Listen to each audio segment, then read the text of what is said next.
బులెటిన్లో డీటెయిల్ చూస్తే కృష్ణా జిల్లా మచిలీపట్నంలో మంత్రి లోకేష్ పర్యటన సందర్భంగా పార్టీ నేతలు అధికారులు విస్తృత ఏర్పాట్లు చేశారు. దీంతో ఏర్పాట్లను మంత్రి కొల్లు రవీంద్ర పరిశీలించారు. లోకేష్ కార్యకర్తల పట్ల ప్రేమానురాగాలు కలిగిన వ్యక్తి అని మంత్రి కొల్లు రవీంద్ర అన్నారు.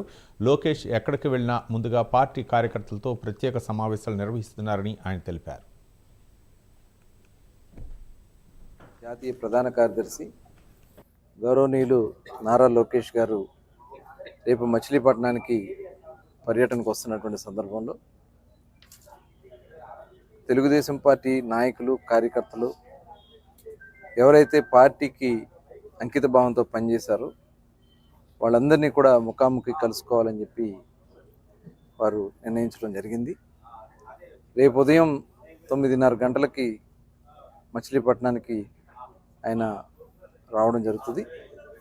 10 గంటలకి పార్టీ ఎన్నికల్లో అత్యుత్తమంగా వర్క్ చేసి ఎక్కువ ఓట్లు తీసుకొచ్చేదానికి ప్రయత్నించినటువంటి కార్యకర్తలకి ముందుగా సమావేశం ఏర్పాటు చేసి వాళ్ళకి ఒక ప్రశంస